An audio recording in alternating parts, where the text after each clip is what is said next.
For the past month, I hadn't officially moved in with him yet, but most nights I was there, 4 or 5 evenings a week without fail. We had started having serious talks about me staying permanently, and it seemed like that step was right around the corner. Everything felt stable, like we were settling into a rhythm I could finally believe in. At least, that's what I thought. One night changed everything. Around 2 in the morning, I was fast asleep in his bed when my phone buzzed. I didn't stir, but he was still awake and reached for it. The message was from someone I worked with. From there, he began scrolling through my phone. Most of the conversations with that coworker were long gone. I'd made sure of that, but a few remained, just enough to raise suspicion. He shook me awake, holding my phone in his hand, and asked quietly, "What's this?"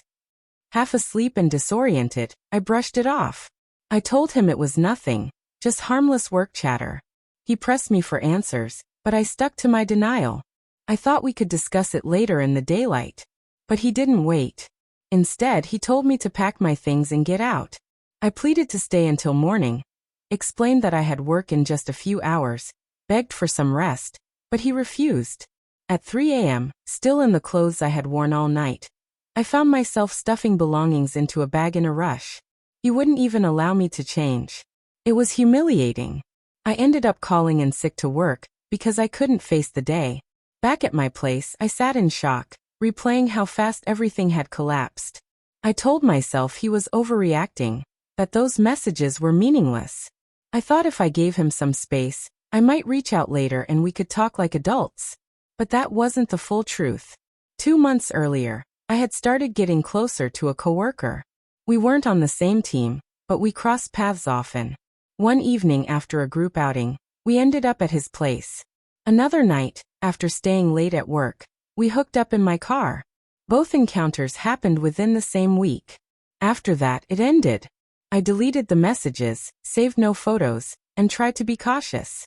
Then last night, out of nowhere, that coworker sent me a "late night you up?" text. I never even saw it, but my boyfriend did. He opened it. He saw enough to connect the pieces. When he woke me and asked, I panicked. I denied everything, insisted he was imagining things, accused him of being unreasonable. I didn't admit a word. He didn't yell, didn't argue. He just told me to leave. And so I walked out, heartbroken, carrying what I could in the same clothes I had slept in. Later, I texted him, an apology, asking for a chance to talk. He read it, but never replied. A full day passed, the silence unbearable. I blocked the coworker, told him we were finished, cut off all contact. Now even passing him at work feels unbearable. Part of me wants to quit my job altogether. I don't want my boyfriend thinking I'm anywhere near him. What hurts most is knowing how serious things had been. We had talked about moving in together. Sometimes he'd joke about marriage, about rings. I always assumed it was lighthearted, but now I wonder if he was genuinely planning something. Maybe he had even bought a ring. I'll never know. This morning he sent me a message, screenshots of my old conversations, followed by the words, "Am I still hallucinating?" Moments later, I realized he had blocked me. Somewhere in the middle of all this, he had reached out to my coworker, who spilled everything. The dates. The places. Even the thoughtless things I had said about feeling trapped in my relationship, about just going through the motions. He had details, even photos. Some of the words looked painfully familiar, things I had said in the wrong moment. I kept hoping there would be a chance to explain, that maybe once the anger faded, we'd sit down and talk. Not to fix it instantly, but at least to have a conversation. But this feels final. Not a pause, not a break, an ending. A wall I can't climb.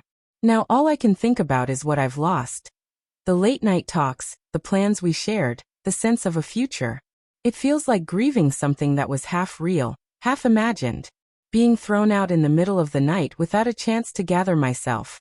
That memory won't leave me. People might say I brought it on myself, and maybe they're right. But knowing that doesn't dull the shock or the pain. I did care about him.